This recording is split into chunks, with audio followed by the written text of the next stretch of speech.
Welcome, everyone, to another episode of Tree Actions, the Human Forestry Podcast. With me, as always, my trusty counterpart, Tony Tressel. Morning, Tony. Good morning, everyone. And joining us from nearly in 3 different states, Mr. Tim Bushnell, although I believe he's technically in Pennsylvania. Correct. Welcome to the show, Tim. Thank you very much for having me. I appreciate it. Looking forward to it. Yeah, it's going to be a good podcast. So I think we'll just start like we always do and try to with our first question. Would you share with our audience the first time you remember having a connection to a tree or trees? Yeah, sure. And I'm not, I was thinking about this, and it's not really for the tree itself as much as it was for the tree fort that we built in it. But it was most certainly a connection to the tree, because if we lost that connection, then we were in trouble, right? And, we'd scurry up, and I think we had like a foothold and a handhold, but it was mostly climbing the tree to get up into the tree fort. Right. And it was a maple. I'd say probably it was a red maple, like 3 trunks right in the middle of the backyard. Where I grew up in McLean, Virginia. And I guess, I don't know. I think my brother, I had 2 older brothers, and, I don't remember building it. But we had it up there for a while. And I would remember, going up there and just kind of being peaceful and looking up, and especially kind of on a little bit of a windier day. And when the leaves were on the trees, and because it kind of backed up to the wood, so there was a whole big canopy of wooded trees there. So that would be my first memory of trees, I'd say. So do you remember, or is it still there? Do you know? I don't know. It's been a while since I've been by, many years, and actually it's in the backyard. Right. So even when I used to go by occasionally, I couldn't really, you'd have to get out and kind of walk around, not really appropriate type of thing. So I don't know. Yeah. I'm just here doing an estimate. Exactly. Slap on a hard hat, put on your blinkers. It's all good. Exactly. Just checking with the town, doing a tree inspection. So do you remember how high it was about? Yeah, so I would say that it was 1 level, and 15, I don't think 20, maybe some between 15 and 20 is what I'd guess. Okay. Yeah, not that high, yeah. And you and your brothers, it was like the fort. It was the fort. Yeah, the height was probably determined by the scrap piece of 2x4 that we got, the first one that got up there. And, as the 3 trunks spread, it was just like, we can't go any higher than this. I guess we'll nail the sucker here. I don't know. Yeah. Yeah. I think it's, I don't, everybody I think goes through some type of tree fort construction. At the very least, a lean-to. I think my first... You've jogged my memory. I appreciate it, because I remember I would take dead limbs and stack them, lean them against trunks, like sort of a teepee concept, But it was extremely young. But that would have been my first kind of, tree fort building. But you see them all the time in the woods. Yeah. It's like it must be. I don't know, like is it from our origins or our roots? But like every kid that is near woods, they're gonna build some type of structure. Well, usually, and the other thing is, it's in a group too. It's not usually by yourself, right? You have like your brothers or your friends, right? Or your, whoever. It's pretty fascinating. So you guys got hammers and nails and the whole deal. Yeah. It was, and yeah, I mean, I don't remember. Yes, correct. Now, I have 2 boys, and there's still structures I find in the woods. Like, when the heck did they, and there's lumber and there's boards. I'm like, where in the heck did they get this stuff? And they didn't ask. So how did you scavenge yours? It was just scavenged? Yeah, I don't remember. I mean, it would have been scavenged. We wouldn't have bought it. We wouldn't have had it around the house. It would have been, probably from nearby construction site, dumpster dive type of stuff. I'm sure it probably would have Yeah. been. Yeah, We were basically. famous for stealing pallets for our construction, right? Like Ah. just stealing a pallet. Hmm.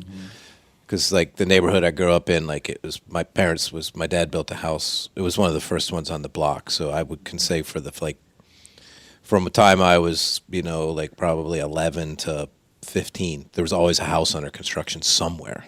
So there was a dumpster and there was pallets, and I think we did the same thing, like dumpster diving, Yeah. little pieces of 2x4. Do Yeah. ooh 2x6s. This one's 4 foot long. We can go even higher. Yeah, yeah, yeah.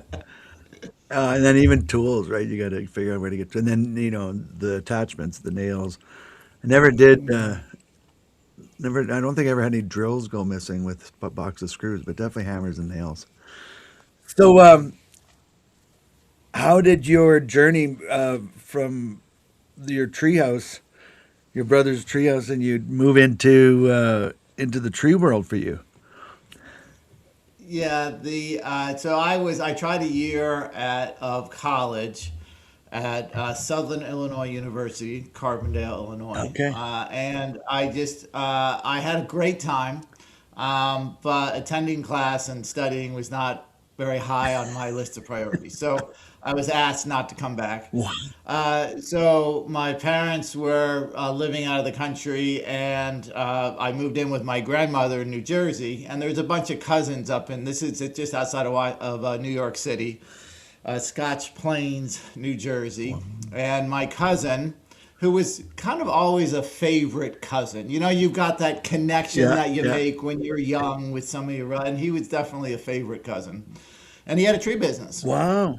So I was 18, and I needed beer money, Yeah. and he had a refrigerator at the shop that he kept stock with Budweiser. So I could get my own beer money, and I could have beer available at the end of the day. And I said, "Where do I sign?" So that was how I got into the tree business at 19 summer of 1985. Wow. Yeah, that definitely that'd be a really attractive feature for many of us at that age, right? Like, it's like, oh man. Not to mention the work itself isn't that bad. Correct. Yeah. Yeah. Yeah. It's a recurring theme too, because we had the same thing when my brother started Arborist Enterprises. Their original shop they didn't have a shop; it was a garage, and it had a fridge in it, and it had a keg of beer in it. And because my sister-in-law Tina, was her father owned a bar, so we had a whole basically CO2 hookup for beer. Whoa. And it was a huge sign-on bonus, like because at the end of the day you could go in, and it was a dusty, dirty little cranky shop, like just had this old 1960s fridge in it, the bulbous looking thing, but you could tap a beer, and it was like, this is awesome. So tree work all day, beer, right? It was the classic. But I hear that story a lot. It was a sign-on bonus. Like, oh yeah, we have beer at the end of the day. Like, oh yeah, I'm in. Yeah. That'll save me at least $10 a week. I don't have to buy my own. That's interesting because we had a fridge, in the shops where I was. It was the same thing. I wonder if that's still happening, or is that something that's shifted in the industry? I don't know. Maybe they're growing their own now instead of drinking it. They're full of energy drinks, and that's what they're full of now, right? Well, maybe it would just be that it's an evolution of the shop, maybe, right? Because as a shop grows bigger and you get, well, you learn about compliance and OSHA and all this. It's like, wait a minute, we probably shouldn't have a beer keg in the shop, right? But when you start, it seems perfectly normal. Well, yeah, it's actually something I don't see as tree companies grow. Like now, the shop is it's pretty big. We don't have a beer keg in there because it's a liability thing, right? Well, Like, that's what I mean. It But wasn't back then, then. it was basically.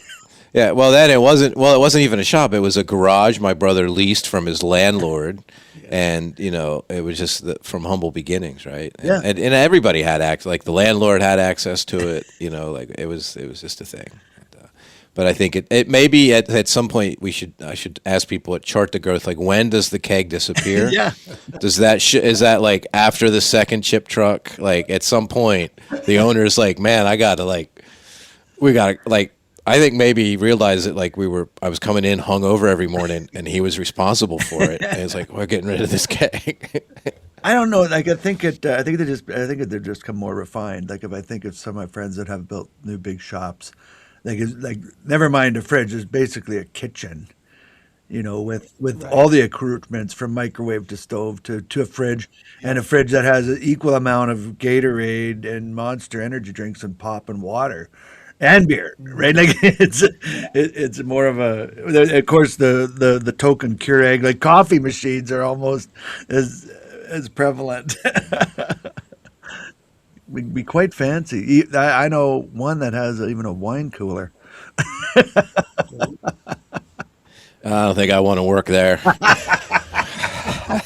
What kind of tree work are they doing? Like, I can't wait to crank out a big removal, then sip me some wine. These are just words I wouldn't be saying. That just totally brings up the whole oak man, uke man analogy once Exactly. again, doesn't it? Exactly. Oh, that's awesome. Exactly.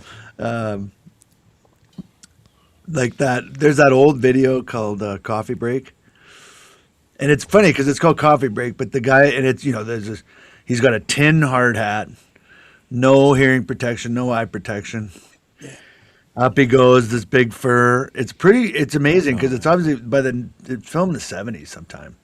And I've never bumped into who the guy is or where he's from or anything, but he gets to the top and he sits on it there and he pulls a teacup out Yeah. of all things, right? That was he was setting a spar pole Yeah. for highline rigging. That's what it seems like. That's what it seems like, yeah. Because he's just basically going up and he's got his axe going. He's swinging that axe really close to that lanyard. No, He's well, like- no, and he just that's a basically different blows one. the top That's out. a different one. That's Is it? that old black and white one. This is actually color, and the guy's got a McCullough. He's got his axe hanging Oh, okay. there, but he takes just the top off, and then he goes and sits on Right. it. But there's the one Yeah, I you're know what talking you about. Right. Well, there is one where he's swinging the axe right by his lanyard. That's another one. That's.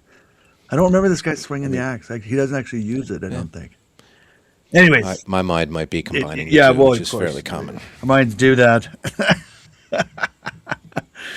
So, is that business still running, Tim? It is, yeah. His son is taking it over. My cousin Bobby is still, kind of, yeah. I mean, very active with it, and yeah. So you got tree worker in your blood, like not just but is it within your brothers too, or is just you and your cousins? Just me. My brother Mark, middle brother, worked for my cousin for a little bit here and there, but neither stayed with it. So yeah, just me. But I guess you could almost say, I guess it's in the blood. Yep. Interesting. And you moved on to. So how long did you work there? I was there about just under 3 years, and then I moved back down to Northern Virginia. I grew up in Northern Virginia, and so I always had kind of a little bit of a pull back to that area. And so finally, I did move down there, and I just, I don't even know. I guess Yellow Page. I looked up in the Yellow Pages a couple of tree companies, or I don't know, the help ads, whatever, because this would have been not what 88. And so Fairfax Tree Service, I was like, whatever, they were kind of nearby. So I show up and they say, bring your gear. So I show up to climb, and I had an old 4D Weaver that I took, my cousin had given to me. And they were like, so we went out back and he's like, climbed the tree, and he's like, where's your lanyard? I was like, my what? He said, your lanyard. I said, this is what I put on my chainsaw right here. He said, no, to climb with. I was like, I don't know, because I didn't have one. So he went in and got me a lanyard and didn't really show me how to use it, just kind of gave it to me. But yeah, that was kind of cool. Wow, there's this second piece, the second way to become secure in a tree. Wow, this is pretty cool, actually. But it was with the way Bobby, my cousin, taught me the way he was taught, which is spike up, Yeah. and bring your rope with you Yeah. and tie in when you get up to the top. And then if it's a customer who's particular about their trees, then throw the and if you're not taking it down, throw the spikes down. But otherwise, you just leave the spikes on. Right. Right. And the best were the customers who were really particular about their trees. So you had to spike up the side of the tree opposite the Right. house. Never mind the lean or where the branches were. It was that you didn't want them looking out the window and seeing the holes on the bottom 20 feet of the trunk. Right. So you had strategically go up the backside. So Of course you would. And just hold on, because you didn't. I know why you didn't need a lanyard. You had spurs. that's right. Why do you need a And a lanyard? really good You grip. just got your hands and your feet. You got 4 points of contact any given time, and five if you put your rope on. Yeah, that's right. Isn't it funny? I think back, so many of us, and I don't know. I'm sure it must be different for people getting into it today, I would imagine. But then again, I'm sure there's companies that start out where maybe it isn't that much different. We probably got the gambit was always there, but what you don't know when you start, and what you're seeing is what all you know, and you just go with it, and you learn these, and some of them might actually stick with you a while. Like, I don't know if you ever find when you're a little bit hot and bothered, stressed and tired, and you realize you're defaulting back to like what you did when you very first started. I find that like so often I'll be up there like just working and I don't climb that much anymore. I have the ultimate job. I climb when I want to. It's pretty awesome. And but I'll be there and I'll be like, I don't really need to put my lanyard on. I'm just going to go around this branch. The thought still comes out and it's like, of course I'm not going to do because now I've been in the industry long enough. That'll be the time I fall, right? Like that one time, 30 plus years not falling. The one time I'm, well into my 50s, be like, I don't need my land. Like, oh yeah. Well, and then it goes back to my original family training of guilt and shame. That always comes back. Like, yeah, if I don't do it, somebody will fall out of the tree. People will make fun of me. It's not, it's not about getting hurt. It's about guilt and shame. Yeah, you have a saying about you. What is it? You have a PhD in no guilt with a side of shame or something like that. Yeah. Well, there are training tools in the family company, guilt and shame. They're pretty good training tools. You can use it to motivate people and all kinds of things. Ridicule is always like right in there. That's the delivery method of the guilt and shame. Ridicule and hyperbole and insulting stuff. Yeah. Well, but is that because isn't that called hazing? No, because the hazing like eventually stops. Like you get hazed and then you move on. It was never like and I find myself not. I don't do it the same way, but my sense of humor reverts back to that now because I love to come up on a crew they're working now and be like, "Is this tree done yet?" Like they're 5 minutes into it. Like just saying. I mean, I'd be done already. Like, like, and then now the saying is that I tell people too is like the longer I'm out of it, the faster I was when I was doing it. Yeah, right. Yeah. Interesting. So you go off to, you mentioned Fairfax Tree Service. Who was the owner of that at the time? Yeah, Paul Thomas, but I was not even there a year. I was there maybe 11 months. It was a wreck. It was yeah. I mean, I finally, even with very little knowledge and wherewithal, realized that like I'm gonna die at this company. So I did leave that company, fortunately, and then so I got with Growing Earth Tree Care, which was Ben White at the time, and that evolved into a few years later, where Ben wanted to get out of the tree business, and we did a buy-sell agreement, and with Ben and myself and two partners, Okay. Jim and Paul Martin, purchased Growing Earth Tree Care. So 1992, we had ourselves a tree company that had a darn good reputation in the area. And customers already knew us because we were the ones who went and did the work. Yeah. And so it was a pretty smooth transition. Although The economy was not good then the first couple of winters were rough. And I'm proud to say that's another company that's still around, that I was a part of. So, yep. Well, that the Fairfax Tree Service, like ran for quite a while, did it not, into the 90s? Yeah, it did. Well, Paul ended up dying in an accident, like at 2 in the morning. So I don't know. He was, and then I think the company tried to stay on, and I don't even know, What to be honest. the reason I'm asking is it's fascinating to me. And it would have been in 94 ish. I was, I got introduced to ISA through college in the late 80s. And then I ended up being involved on the board, and I ended up being our research trust liaison. And I got sent to a tree planting memorial thing that Bush, the first Bush, he was president at the time. Actually, he Okay. was just done.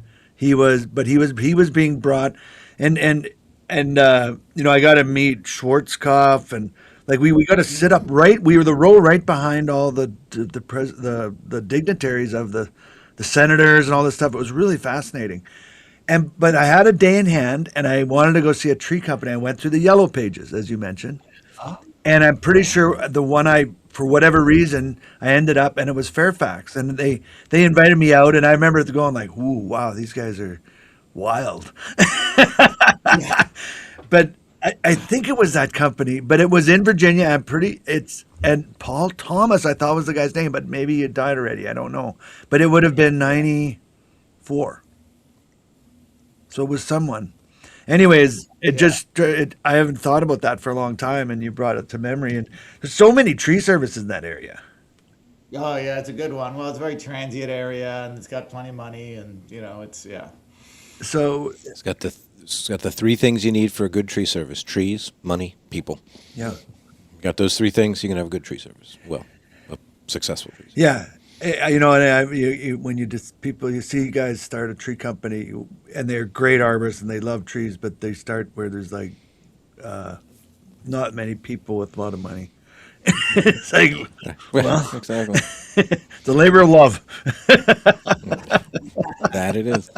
Well, there's nothing wrong with it. You just have to learn there's a certain scalability that's you're gonna get to a certain level where that's it, right? Yeah.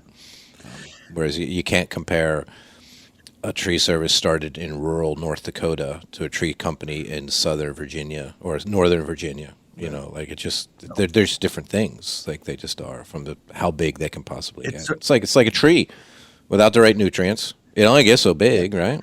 Yeah, no, it's exactly. Even if it's an oak, it only gets so Yeah. big. It's like everyone in the Pacific Northwest figures they're master gardeners because everything grows. Exactly. And they move to the Midwest. It's like, what the heck? I planted that 3 and years Tim ago, can- and it hasn't hardly grown. Although Tim can appreciate this, the Pacific Northwest is the only place where I hear people, not necessarily tree people, but just general like homeowners, describe trees as scary. Yeah. Like they will typically say this that they fear their trees, in many respects. I don't hear that from any other place in the country. I guess Right. scary big Doug fir next to my house. Like, yeah, bring big Doug fir next to your house. I would move the house. It's going to be cheaper. Well, but out there though, there's some big trees like in the eastern, like Pennsylvania. They're big, especially tulip poplar, like big trees. Equivalency. They get big, but we don't necessarily describe them as scary. No, That's right. Well, yeah, I guess maybe don't describe it, but they are. Right. Like they could be. They could be. Well, yeah, exactly. It's the different. Yeah. And it's like we get big trees, we don't get necessarily the height, right? But to get the width. Like I've worked Tim's done it too. You have the oak or the sycamore or something. It might be it's 120 feet tall, but it's 140 feet wide. It's like, and it's tall. You don't realize how tall it is till you get up there, and it's like your rope isn't long enough anymore. Like son of a. And then you get out, you move laterally 40 feet, and you're like, I really need a longer rope. Well, So if you added the height to the width, we're right in the same ballpark. you're clearly using MRS with that type of language. Well, no, I mean, like if you have like you get all the way up there and tie your rope in and it angles, you redirect it 4 times on an SRS Yeah. system. It ain't hitting the No. ground Yeah. at 120-foot tying point. You're right. You're right. You're right. You're right. So, okay, I'm really curious how the transition went. I'm assuming I don't think you're owner of Growing Earth anymore or co-owner. Correct. Yeah. So when we bought that company in '92, so I got married in 1990, Oh, okay. and my wife Eileen is from the Newark, Delaware, so about 20 minutes from where we live now. And so the agreement was when we got married that she would move down to Northern Virginia for a little bit, and then we would eventually move back up so she can, help take care of her folks as they get Yeah. older. So when we purchased Growing Earth Tree Care and we got the lawyers involved, at the same time, we did an agreement so that when I was ready to move up to the Delaware area, that we had the papers already in place and we just needed to sign them. Okay. So, the plan was around 95 is when that would happen. But I was having fun being an owner and all that kind of fun stuff. So it was 99 that we moved. So from 92 to 99, myself and the two partners, Jim and Paul, ran the Grown Tree Care. And it is, they did they sold it to the employees, Oh, okay. and I don't know if it's still in process of being bought by the employees or if that's been done, but Jim and Paul are kind of made their way, kind of graduated out of it, and still going strong. Wow. Yep. And like you obviously were doing tree work. Did you stay in that capacity throughout that time period? Did you start to graduate into the public realm of selling the work? Yeah. So there was no, there was like a minute that my graduation happened. So, I was running crews. Jim was doing the sales. Paul was doing the office. And June 10th, 1996, I combined a bunch of incompetence and overconfidence with a new technique that I had seen at the symposium from a distance. And I fell 38 feet, and that was the end of my tree climbing production career. Right. So fortunately, I was able to get back to work after a couple of months, and but that was in sales capacity. So essentially, Jim went from selling to production, and when I came back, I went into sales, and we were, they were phenomenal to be able to help in that realm. So you mentioned, I think you said a symposium. So, and that was right around the time there was a lot of stuff starting to happen educationally, so to speak, where a lot of show and tell or demonstration type things. Because I remember Yes. taking a program called Arboriculture of the '90s, and I think it was in 1990 or '91 from the famous Don Blair. And he would demonstrate things and show things that, yeah, you really didn't have a chance to try, and so you were left to comparing to my old tree worker's manual and what I heard and thought I saw. You'd come up Right. with what you thought was a reasonable way of doing something. So is that kind of what happened? Yeah, it was the old. If you remember, you'd get down on the spar to where you could fell it, Yeah. right? So you take your last chunk, Yeah. and then at that point we were, tying a tagline onto the top, which is to run and bowling. And then we had a figure eight. Yeah. We'd slap a figure eight on that tagline and just, Zing down. you know, zim down. That's right. So the idea, the new thing was that, and so then you'd fell the tree, and then you'd like that running bowling would be like buried under the Right. trunk, right? Yeah. Yeah. You'd have to kind of dig it out and all that. So the thing that I saw was instead of tying it on the side that you're felling, just go around the backside Yeah. and over the Yeah. top. Yeah. Yeah. And so you get a little more Yeah. leverage that Yeah. way, and when it's on the ground, that knot's right on top, and it's a whole lot easier to untie and get the rope out of there. So I was in, the typical, underbid, big pin oak, Falls Church, Land of the Giants, dead. We had another job we had to do on the way home, blah, blah, blah, Yeah, this and that. yeah, And there was a weird swelling right there. And I did it around back. And I remember putting my 8 on there. And, before I took my lanyard off, loading my figure 8 and and then I don't remember anything after that. But what happened was that the whole rope just flipped right yeah, off. yeah, I didn't, when I went around back and over the yeah. top, it was too close to the top of the log, and when I went to, and so the whole thing fell off. I had a Husqvarna with a 24-inch bar on it, and I was wearing the old helmet at the Yeah. time, the old ratchet type Yeah. 4-point suspension. Had the old.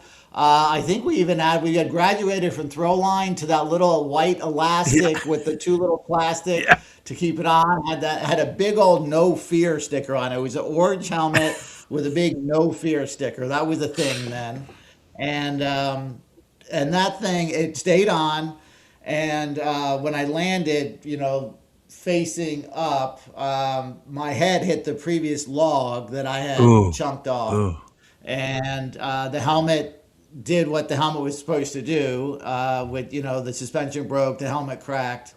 So I got 28 staples and in the side of my head, and it took 3 years of going to the neurologist till he finally cleared me. At one point he had said, Tim, this is as far as you're going to progress. You are permanently disabled, Wow. and I was not willing to accept that. So I continued to go back to him every 3 months, and he did see enough progress to where he said, you are you are not permanently disabled. So So how much of that, Tim, would you credit to determination or just will to, that and healing yourself through that, and then plus I imagine physio. And did you change, like, did you research diet and stuff like that, or what did you? How did you, like, take what a doctor says and says, yeah, thanks, buddy, but I guess what, this is gonna go a different way. yeah, I say just hard headedness where like I'm not, I've got, we got paychecks to meet, right? We had employees that were having kids and they had mouths to feed, and we were the ones who owned that company and responsible for making sure their paychecks were good. Um, and I'm not one to sit around. And so hard headedness, determination, just yeah, I think was that combination. Not naiveness. Yeah. Yeah, it's a and was that something that do you think you learned that or inherited it, or how did, like, did it get it from your parents? Like, how did that, where did you get that from? Yeah, I mean, I definitely just I didn't learn it. I just yeah, I guess my parent, yeah, it's just in me. Interesting. So, do you think the doctor, I don't know if the fair term is underestimate, but like he sees typical clients, thinks this is usually the way it goes, gives you his, based on his experience, and then do you think you returning and going back to him was part of, like, saying, you know what, I guess this guy actually may turn this around. Yeah, there was like you could tell he was getting a little frustrated with my continued questions and pushing, and that he finally, I kind of remember him finally saying, "Look, why don't just if you want to continue this, then just make an appointment with me every 3 months, and we'll see." And the main thing was he put these goggles on, like they were glasses, but they were magnifiers, so he could see my eyeballs better. And he'd shake my head back and forth, like really a lot. Wow. And then he'd be able to look at my eyeballs and see if they calmed down or like we're able to kind of handle it. was one of the things that he did. And I remember that, like, I could feel that, being handling that better and losing my balance less when he would do that. Wow. So like your eyeballs had been broke off and they needed to reattach. And you was seeing if they were Yeah, I don't know all the terminology that was in there. I just, I mean, it was a traumatic brain injury, right? yeah. And I think we know a lot more. That was 96, I mean, we know a lot more about those traumatic brain injuries now than we did then. And I just kind of remember him telling me there was these little tiny something or others in your brain that get knocked loose Yeah. when you have an impact like I had. And over time, they kind of settle back down to where they came from. Yeah. Um, and some do and some don't. Yeah. And you need them all to kind of settle back down there in order for you to be recovered. So I think that's like a super, if there's anybody medical listening, I don't know, but it's way oversimplified, but that's what I had in my So mind. So that was that the obviously that's a pretty I was going to say is that the most severe thing that happened, but pretty dang severe. But you didn't break like so often you hear broken back or vertebrae and this type of thing. That you just had the sphere's head blow. yeah, that was it. Wow. Incredibly. Yeah, that the chainsaw landed next to me, not underneath me, and yeah, I don't know how that happened, but But you hit the dang log. yeah. Yeah. So it was just a severe brain concussion, I guess. Yeah. Wow. Yeah. I didn't know. I hadn't heard that. I knew you'd fallen, but I didn't remember. Well, maybe you've told me, but I didn't remember exactly. That it was specifically the head thing. And how long did you say it was before? Like, how many months? Yeah, I think it's a time, so it might have been three, June, July, August, September. So yeah, 2.5 or three, and could I drive? I think the main thing was that they didn't want me driving, I turned my head too quickly, then vertigo set in. So it was like legit. I probably shouldn't have been driving. So I think once I got my license, then I started doing like some sales calls and office work and that kind of, gradually kind of getting back into it. Wow. So you actually could feel the vertigo thing happening, like you'd spin. Yeah, oh yeah, bridges. It was tough there. I just learned to like don't look, like 'cause, yeah. I mean, yeah, it was a problem, And but and it again, then it got and better. yeah. I had the weirdest thing happen to me, and no one's been able to fully explain it. It went on for about a month or two, not that long, but I also did get used to it. But I was at a gym working out, and I was doing a lat pull thing, and I was on one knee, and I thought I was having a heart attack or something because all of a sudden everything started spinning, like I mean spinning, like I couldn't. And I grabbed the machine beside me, and I'm getting real panicked all of a sudden because this is like intense spinning. There's no way I could have stood. And I was holding on to stuff around me on one knee, trying to just stay still to keep. And I felt like I wanted to twist over, like I was going to fall. But there was, and it looked like everything was moving. And this went on for a while. And, finally I had to go and ask him, like the doctor, like what? And he's like, thought maybe there was something dislodged in my ear. Like, but Yep. and when I would lay down on the bed, I would swear to you, I'm going to fly off the side, like just fly off. And I would, and it got to the point where I learned it and it would subside after a minute or so. And, but the bed spins when you've had a real bad night of drinking, like it was like that. And then I started to realize after a couple weeks that I could manage it. I knew nothing, I wasn't going to fall or anything. So it kind of became fun a little bit. But was it like that for you where it was like a spinning thing? Yeah, it was a spinning thing, and yeah, so it was the inner ear. That's right. So Really? yeah, that was more the inner ear thing because I lost 15% hearing in my left ear that never came back. So it was that side that got damaged, and the inner ear is what causes that vertigo and imbalance and spinning and that kind of thing, is what I understand. Yeah, because the doctor would look it up and he said it happens rarely where there's a little, I think it's like a ball that what creates your like allows you to balance, and it gets off kilter or something. Anyways, you reminded me of that too. Wow, that's funny. Fairfax Tree Service and now Vertigo. Yeah.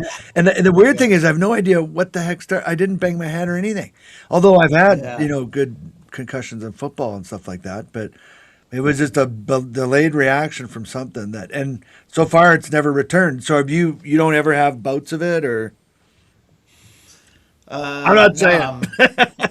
yeah, it's knock on wood, whatever. We'll see what the future Same, brings. same. But I yeah, so that, it took a while to get back to climbing too. Like I was adamant, like hard headed about climbing. And I remember Don Blair, like I custom ordered a harness, and he said, "Tim, this is going to take like 4 to 6 months to get." I was like, "Whatever, I got time."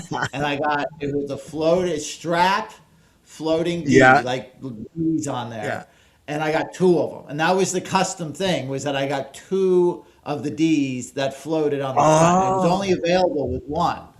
that's right. And but I was competing and everything, and I mean, like at this point, I didn't know if I was ever getting back to climbing, but I was ordering me a harness because they had to cut my harness off when I had my accident, so like that harness was gone, Right. so like I didn't have a climbing harness. I needed to have a harness, so I got that in, and then eventually, I remember like my neurologist, like we had somehow got to the point where it was he was going to give me permission to climb a dogwood tree, right? So we had in our discussion, he got to like, what do you mean by climbing? What's that mean? This and that. And I was like, look, how about I just step up into a freaking dogwood tree, but I got to get to climbing.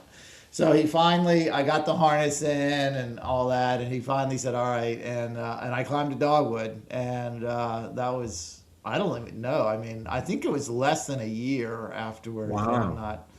I don't really know. And then, but I was doing mostly sales and all that, so I didn't really, there was no real climbing for years and years until, I guess I started, and I worked with Bartlett as a salesperson. And then I think when I was climbing a little bit then, and then when I started working with Cheryl Tree is when I really started climbing again. Okay. Yeah. And was that a Blair modular? Yeah. Yep. Yeah, they were like, that was the first, like really the first time we seen, or I had seen, like kind of innovation or changes where because you could take that saddle completely apart. You could put the big back thing in it, and you could change Yes. Right.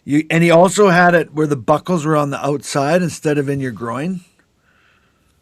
Yes. Yeah, but you couldn't. But the bridge was like Right. stitched. You So couldn't like take that that was the off. thing. Like however it came was how it was Yeah. coming. Yeah. As far as the bridge was Right. But you concerned. could So. change the leg pads and you could change the back part. Yep. And it was this big That's thing. He right. said, "You nick something with your saw, man. All you got to do is buy this, and you can change that." And you could even change the bridge because the bridge had the loops, right? So you could change the whole thing, although the bridge couldn't be altered. But it's funny you put two D's on it. Yeah. Wow. Yeah. Because I had one too, and I remember it would have been mid-90s, and I ordered one, and it had the big back leather. I still have it. Well, actually, my son took it. I had it hanging in the garage, and he was like, "What is this?" And I said, "Well, that's my first." Where I thought I was really cool, man. Like this was Yep. the shit, right? Hmm. Like, and it was quite comfortable. When we had Don on the show, he was lamenting the whole thing about they just don't make harnesses to last anymore. And like then they would really grow into you. Like they would form and bend. The leather would move. It was Yeah. fascinating. Now they're a lot. I don't know, a lot lighter, and you don't see that much leather, do you, in the new harnesses? Interestingly. Not as much. I'm So, trying to find the name of it. What it was? I think it was a Brydan or a Dry well, Brand. Brian was No, before. I'm pretty sure he called it the Blair modular. As, I don't Yeah. remember honestly. but Brian was a brand before that did that too. But and then he had Stringer building them for him, and Stringer was the manufacturer. But I think they made mostly utility stuff.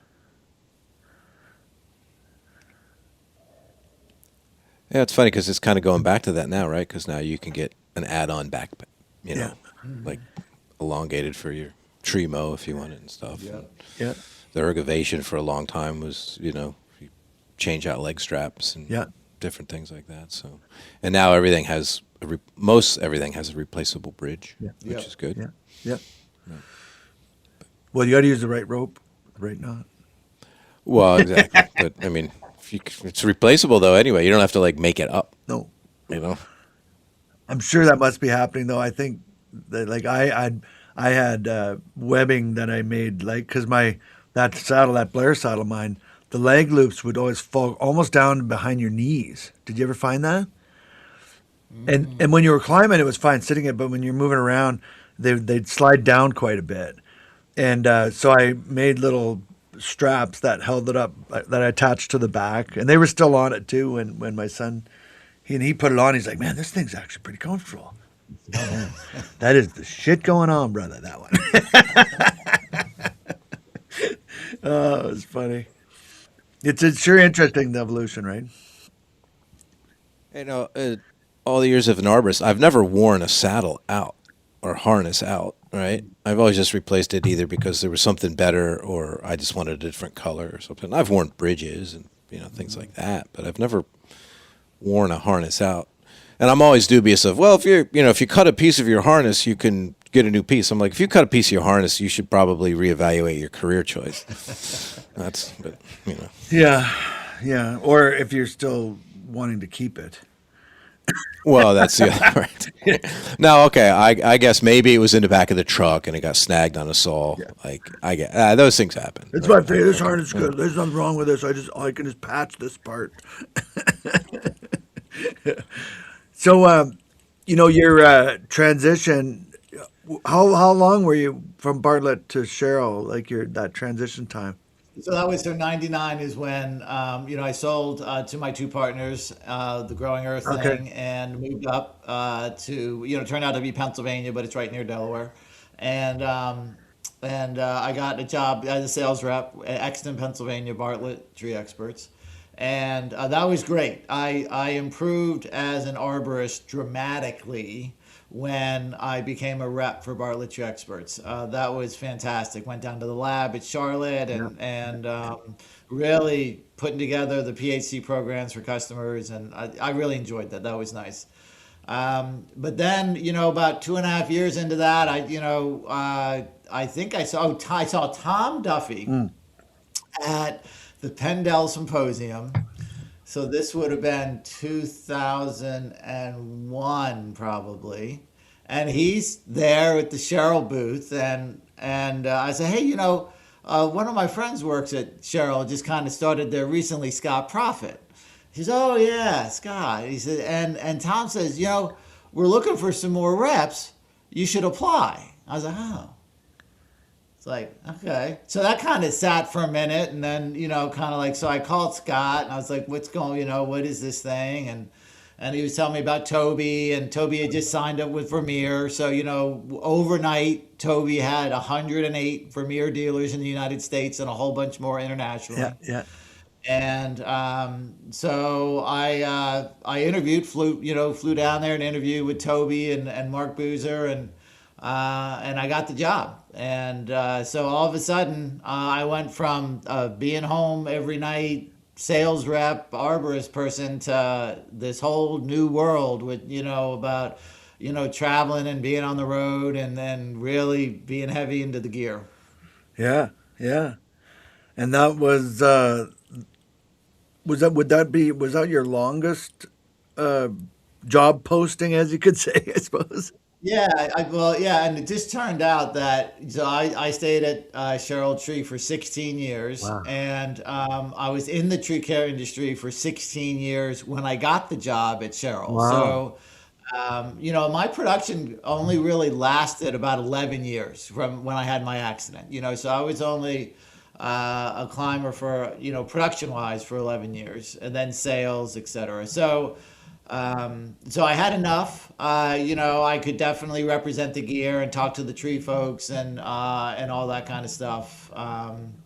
And bouncing around the United States, mostly the Northeast, Yeah. initially to get those Vermeer dealers up and running.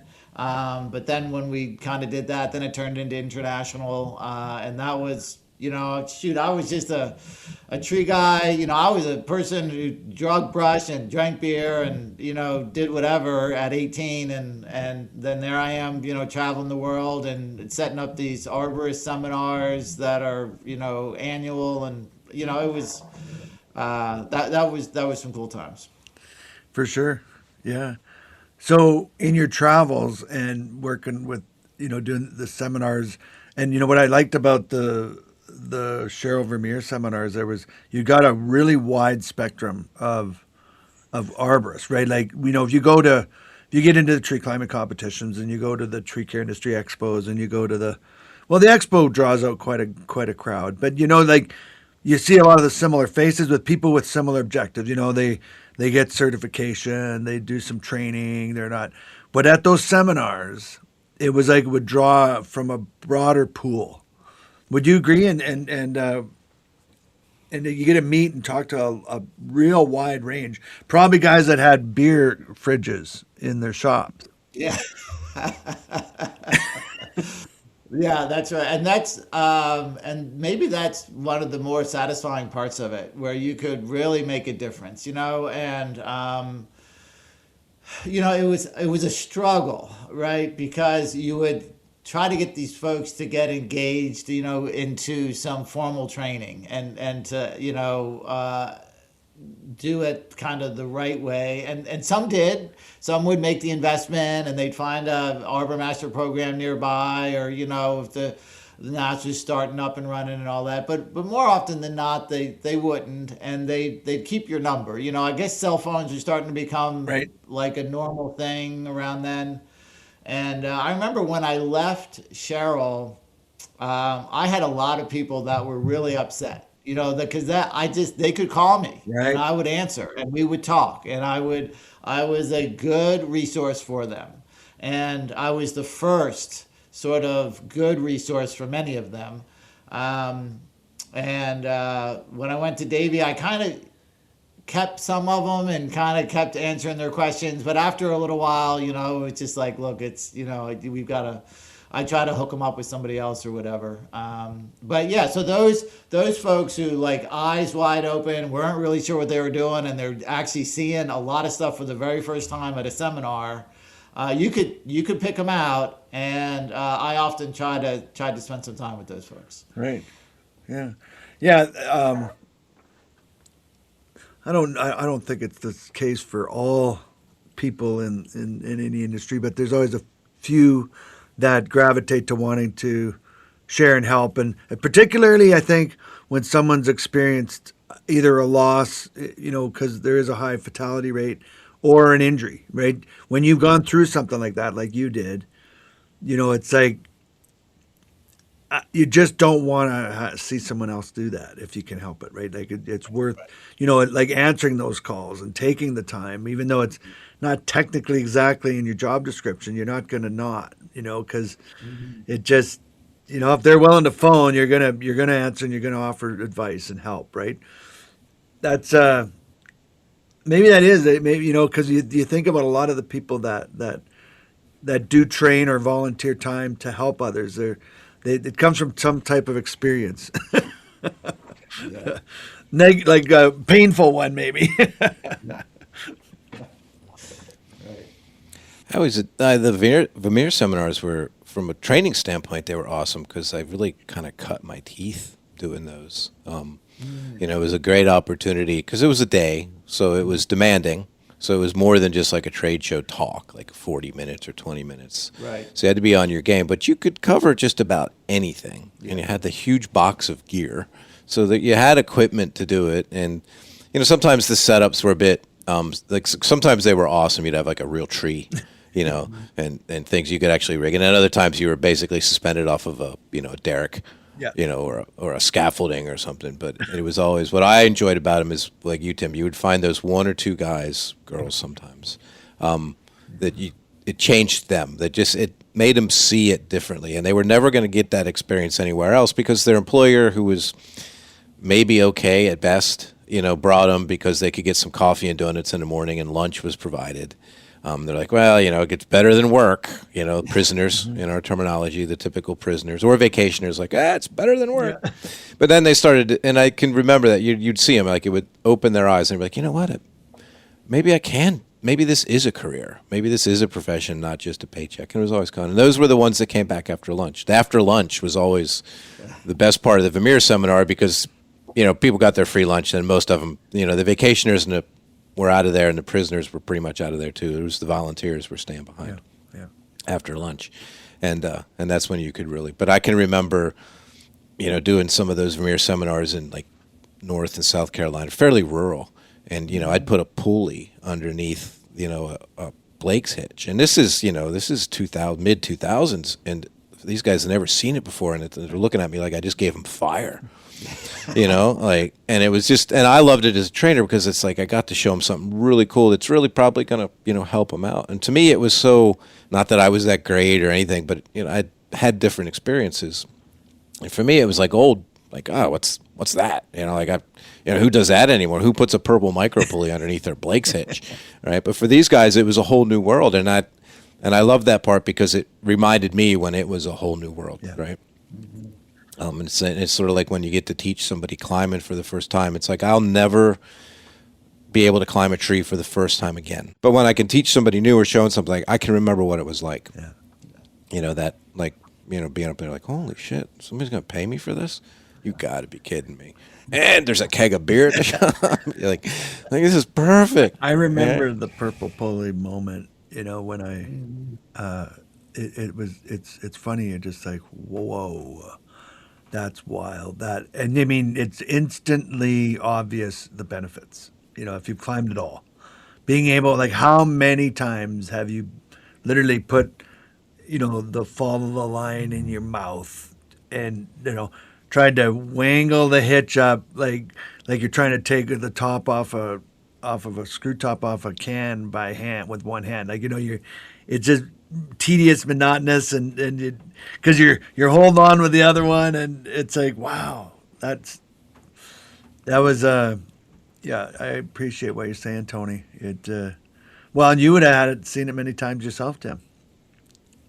Yeah, I remember going from the taut line, suicide to the Blakes, and remember that was Jason Blake. I think he put an ad in a magazine, and it was like you could send him like I want to say it was like $30, and he would send you a VHS tape of the Blake's hitch, and I didn't do that. I stole mine from Carl Kummeling at the symposium. We didn't have like phones with cameras and everything, but I remember I stood there, I tied it, I untied it, my buddies did it, we all did it. We went back to the shop the next day. We had us the Blake's hitch, man. It was freaking awesome. Yeah. And I'm pretty sure that the pulley was then too. I probably would have been right because that came very soon after. Yeah, early 90s. Yeah. Because the pulley didn't work well with the taunt line because the taunt line would seize up on anything that wasn't arborplex, right? Like, and the taunt line failed to work real well on the newer ropes, right? But whereas the Blake's hitch worked better, and I thank you. You dubbed it, Dwayne. We now have a word for it. That's the purple pulley moment. The purple, whether it had involved a purple pulley or not doesn't matter, but it most likely it probably did. Yeah. Right? That purple CMI pulley. And the other thing was the taut line never bound on 3-strand. It didn't roll like that. In fact, the tail didn't even roll out. Like, it's really wild. And I remember hearing that and then thinking, really? And I tied it on, and it wasn't even hemp rope. It was just nylon 3-strand and a marina, and it doesn't roll. You got to be kidding me. I believe that if a climber is using 3-strand rope, then it is appropriate for them to use a taut line. Yeah, and because it's compatible with that rope construction, and it works really good, and it doesn't get really tight. And when I would think about it, because I always experienced the thing as tight. Like, what do you mean? Doesn't. And there was that transition period where you got the old guys now retiring and they use 3-strand. Well, now you got better rope, guys. Here you go. But don't even keep using the knots. What do you mean knot gets tight? Nothing wrong with that knot. It's like there was like a good 10 years where it was just then they try like, wait a minute, this thing gets really tight. Yeah, that's what we're trying to tell you. Yeah. And if it doesn't get tight, you keep it loose, it rolls. Yeah, Son of a yeah. bitch, this ain't And no then it good. gets We got to tight put a again. knot in the end It of this was thing. wild. And then you got the guilt and shame about the knot in the end of your. What kind of climber puts a knot in the end of his? Do you have a knot in the end of your other? Exactly, the guilt and the shame, yeah. You know, getting back to the people that come back after lunch or whatever, I think also somehow it's it's where why I try to convey through the trainer program that we do is it's how you connect, and I think that that's a big part of it too. Obviously, I think you get people interested with an informational item that they can see benefits them, but then they stay and they really want to make a change based on how you make them feel and how you inspire them, basically, right? And they could see that you actually love it and that you actually care, and that somehow sparks some sort of, like, it speaks to them on a different level than just production or making the job easier or even making the job safer. I think you have to hit, you connect on another level in order to have long lasting change. I don't know. What do you guys think of that? I agree, and I think it's different with different people. I mean, some are connect on different levels and are more open to different deliveries, etc. But 100%. I mean, it's and I toyed around with some techniques that I wasn't super comfortable with, and I quickly realized that clearly I'm like not myself when I'm trying to do those other techniques, and I just need to be myself, and that's the one that I just is easier, honestly, and that was the one that I worked, and I know that being myself was not going to be the right recipe for connecting with everybody, but it was enough, and it was a good percentage, and it was the only thing I could really do. I couldn't do the others well enough, and I just didn't give them enough time to get comfortable with them, and that I just had to kind of be myself, and I was okay with that. Well, I mean, authenticity is one of the most powerful things, and making it your own. Like, it's one of the things I would try to convey at trainer, but it's a pretty intense environment, and it's like, sometimes I'll have people say, I can't do that. I just don't. It's like, well, you don't have to do everything, right? It's like Bob Felix would always say, we don't have to invent the wheel. You just paint it your color, right? And so, if it's working based on what's happening with your students, right? And whatever's working is what works. And truth is the strongest thing, right? It is, if you're following that in your heart and you're authentic. I don't know that, you don't need, I mean, you might be able to accentuate certain things with certain techniques, but that's the most important ingredient, is having the heart of a teacher, right? Yeah. Which is one that cares about cares about others and is willing to help. I think that's the fun. That's the main ingredient. Yeah, and then layering in experience and searching for knowledge in regards to training, so that you can identify earlier in the day, who your learners are and what techniques are working and what aren't. It's just. I feel like having that knowledge and being able to adjust, identifying is what the key is. I think for me, what's not working earlier, right? Don't, like, if you got to go 20 minutes and it takes you that long to realize this isn't working, that's a problem, because you pretty much lost them.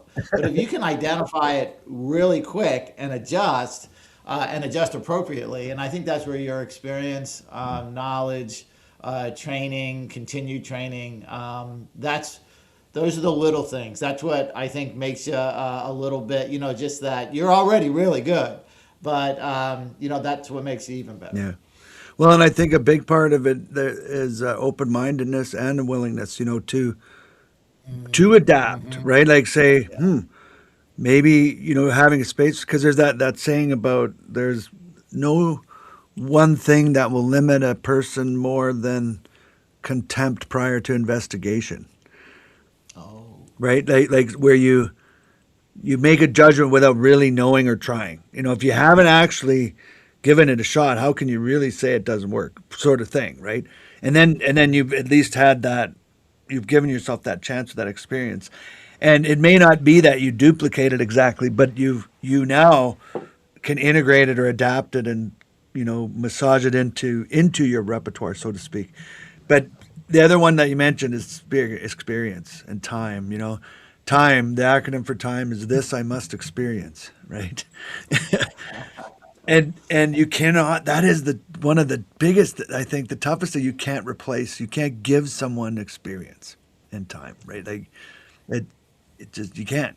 You get that. You get that in time. Like I said, I know for me when I was doing the Vermeer seminars, teaching a lot of them, it allowed me this such that it was sort of like when playing sports, you get to a certain level where your skills get good enough that the game slows down for you, so that I could focus on other things like student enrollment, and then I could change an approach, right? Or I could change a communication style. When I first started training, I was just trying to remember what to say, right? To get the right, and I was still learning a little bit, right? But once it got to a point where the skill level was there, I didn't have to worry so much about how I was going to deliver it because I had practiced it. Then I could deliver it, but then I could start to pay attention to the other things. So literally the game slowed down. I could see, oh, look, they're not enrolled. Their eyes are glazed over. We need to take a break. And then when I come back, I have to change approaches, right? Or we have to stand up and do something, whatever. And then literally that's the Vermeer seminars allowed me to do that in a one With a day hot seat, packet, cook a hot pressure cooker. It was accessible for me. Right. Another thing is a lot of the seminars were arranged from a trainer standpoint. I'd do like 3 a week. They just like you do an area like Northern Virginia. I did the stuff around Reston and stuff, and then in the Carolinas. So you'd be out for a week, and you just basically do the same program 3 times over in the week. So that repetition, just bred a lot. So it was really, I know I benefited from it greatly as a trainer, and I like to think that as there was, like I said, those students there that. It wasn't, you might have 60, 80, 120 people at some of those, but, Yeah. If you affected 1 or 2, it was worth At it. the recent down in New Zealand, quite a few people came over from Australia, and it's been a while. It's been 10 plus years since we did the seminar series, and we did that for 7 years, and it built, and we did it every year, and it was people. There were some who had been to 5 or 6 of them. And people would stop me in the hallway at the over in New Zealand, and they would talk about the workshops, and they would usually give a year or two, and so it was really good discussion. I remembered a couple of them. They were more, they were up there in the tree climbing competition community, etc. And but what struck me the most was how much younger I remembered these folks as being. It was just like, wow, holy cow. And then, of course, that's a reflection on me as well as I look in the mirror. But that was that really was interesting to have. I think it was 4 folks who did that over a couple day period when after the competition, and we did the over at the whatever the area where all the talks are, and that was neat. That was neat to have that. Yeah, I routinely am shocked at myself looking at someone or saying, man, you really aged. And then I get a glimpse of myself and go, wait a minute. Ooh, isn't it? Is that just me, or is that within all of us? Like, you don't think you're as old as you look. Yeah, right. Exactly. I hope I'm not too delusional. Yeah. I know I got the big 6-0 coming up this summer, but I think I'm okay with it. I'm, whatever. Yeah, yeah. I think I'm all right. Well, then you've our previous guest just made me think of, he described as having 4 or 5 careers. I think we've listed at least 3, 1, 2, 3, 4. Are you on your 4th or 5th? Well, I don't, I mean, like, there have been really wonderful, like, I pinch myself how fortunate I've been in the tree care, and how good the tree care industry has been for me. The whole international traveling for Cheryl, the ITCC experience continues to be amazing after 25 years. I shudder to not go to an ITCC because I think it's 26 in a row. Yeah. And it's like, I don't want to break Yeah. and,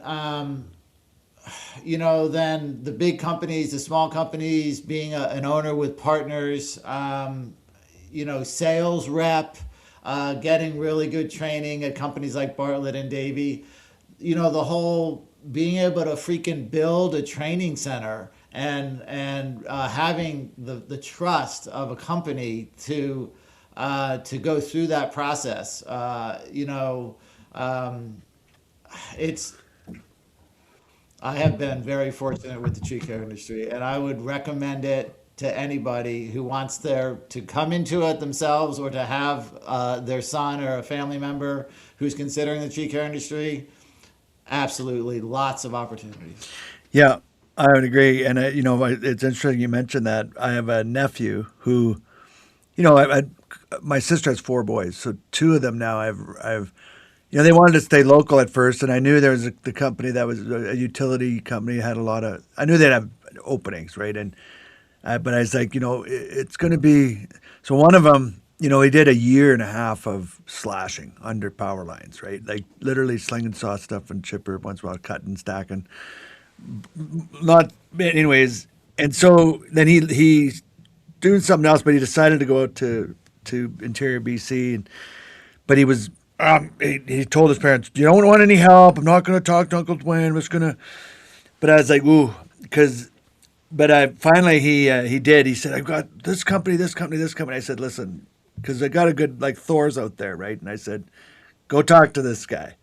And and Thor was bought by Bartlett many years ago, and he's in, like he's never had an experience like this, so he had some good grounding with a saw and seen a lot of it was a utility kind of rough stuff, but he wanted to stay near home, right? So it was, and now he's full on, and you could just tell like he's climbing, he's going to the lab soon, he's just he's done, like you know and he sits there and smiles. We got together at Christmas, like family time, and you could just see it in him. He's like, he gets it now, right? Like, and it's just really cool to see. But I was, he had two companies, and he says, I got this guy and this guy and this guy, and I was like, ooh, and I was like, go here. Whatever you do, make sure you go talk to this guy first. Don't before you make any commitments, right? And he's been really appreciative of it. But it is a great. I don't know. Is it a vocation or is it a job? I don't know. But it's it's great. It is awesome. And your human forest, Tim, has grown quite expansive with your travels. Yeah, correct. Just happenstancingly or whatever. Yeah, it has. Well, is it, like has it been luck? Has it been destiny? Have you pursued it? Like, you look at your accident and, your determination, you could call it stubbornness. I might rather call it determination. Your desire to succeed and grow and even to provide. Like, how much of that has fueled your journey?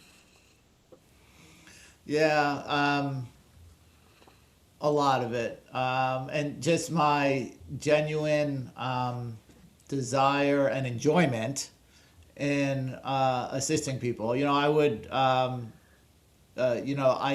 it's as much as I enjoy it for the persons that are getting the assistance. It's every bit as much that I'm enjoying delivering that. Yeah. So there's no question about it. Yeah. And to see, and you guys probably even more than myself to work with some of them and see them years later, and either see them in a climbing situation or working situation, or just having them tell you verbally Yeah. how you impacted them. Is fabulous, and it's passing it on, right? And the folks who I had lots of assistants and lots of mentors, and they always told me that I got to pass it on, and that's what I'm doing. The one memory I have where it really shifted for me, and I felt just a deeper connection, I suppose, when you were. I don't know if you were here for a seminar, but you made a point to come visit, and you came to the house, and there was hunting season, and we went out, and the boys went off with the bows, and you and I had some time in the truck, and I think I blew your ears off with the stereo I thought was cool in my truck and all that. Yeah. But that you took the time to do that, right? When you take the time to reach out, and you didn't need to come here. You could have stayed. I don't know if you were passing from here to Edmonton or what, but you spent the night. You came and said, we broke bread, so to speak, and it was just ever since then I've had like a different appreciation, even though we've been on ITCs and I think even NETC stuff.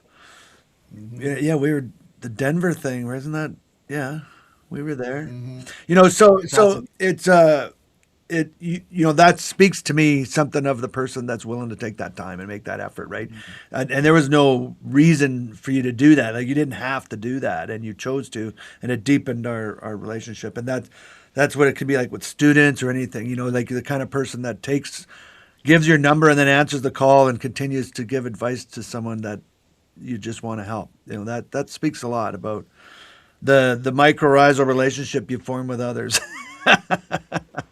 and I say mycorrhizal because we get something from it too. And I remember James Luce would say that. He'd say, I don't just do this to help others. He said, I absolutely do, and I appreciate it. But he said, I get a lot from it. And I have to recognize that because I do it for me too. And I thought that was always interesting. What do you think, Tony? You don't just do it for others, you do it for you too. Yeah. Oh, absolutely. Yeah. Yeah, it's enormous satisfaction. And I love learning new stuff, and one of the best ways for me to learn it is to get a mediocrum of understanding and then to try and teach it to somebody.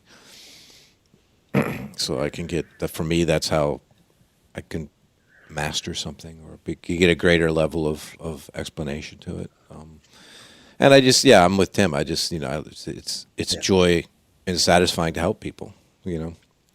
And some of the best moments in my professional life is when people have come back to me, students have come back and said, hey, I was at this Vermeer seminar and you said this and it changed, right? Or, I once had a father come up to me and says, I wasn't so sure I wanted my son to do this work. But, he took a training course with us and he said, whatever you taught him, whatever you did, it changed him and he's better at it now. And I'm fine with it. I'm like, that's, you can't beat those moments, right? That trickle down, that legacy effect that leaves on, because it was given to me too, right? There were lots of people in my own career that I didn't realize it at the time, but in between all the guilt and the shame and the fog of derision, there was some good advice in there. The priceless moments, and for everything else, there's MasterCard, right? that.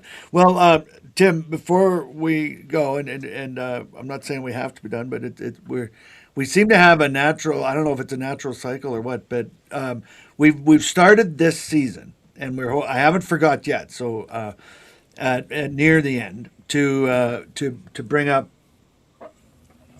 pithy points, and I don't know if you have a favorite one or not, and that's fine if you do. But as you know, you are familiar with this book. You have a copy, do you? I don't, but I want to get one. Okay. Yeah, I get There's 950 pithy points. 950. So pick a number between 1 and 950, and we'll read a pithy point to finish this off. Well, so my lucky number has always been 5, so I feel a little inadequate or something going with 5, but that's what I'm going That's with. okay. That's no problem. Yeah, nobody's lucky number is like 872. Yeah. So, tree pithy point, number 5. Now remember, pithy points are brief messages on tree biology, tree care, and philosophy. Pithy point number 5. Death is a state where parts and processes requiring energy become so disordered that they do not repeat. Death is a state where parts and processes requiring energy become so disordered that they do not repeat. Interesting. Yeah. Never really heard death referred to in that detail before, but it's, yeah. Well, even that requiring energy that become disordered. Yeah. Interesting. Yeah, it really is. Like you think of, so that means that life would be in order, like things are in order that repeat. That's Doesn't say much about our tagline that yeah. where the podcast so disorganized it repeats. Well, we kind of. I know. I was thinking about that. We're disorganized that we repeat. Yeah, we may be being a bit facetious. All right. Okay. Maybe I think our loop is we don't really require energy. We just exist. But because It's like an you've inert picked object. This a low podcast. number, and because a little known fact of Pithy Points is every few pages there's a picture, and in fact, this is one of the only books that Shigo made where he didn't have. I can't say that he had as much text as picture, but he always told me, he said, Dwayne, arborists and people out there who are doing this work need a picture and a little writing. They got to have something to look at. So this has more text than pictures. I think it's the only book like that. But there are, let me see, how many are there? There are 76 plates, color plate. Oh, wait a minute. No, 78 color plates. Okay. And so significantly less. But number 5 has a picture as well. And this is Pithy Point picture number 5. Okay. Some people want to be so close to trees that they design houses around them. And they see the Oh, that's correct. I gotcha. Yeah. so that's a good one too. And some people want to be so close to trees that they build houses in them, and and start their life connecting to trees that way. Wow. Well done.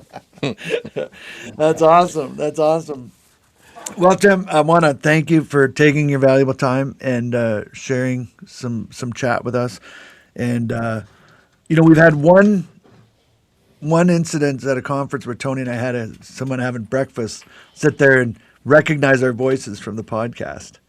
Oh, really? Yeah, and it made me think of it because of the whole, like, someone coming saying I learned something. I hope people learn something from the podcast. I hope they have fun listening to it, and I hope you had fun sharing it with people. So thank you for joining us.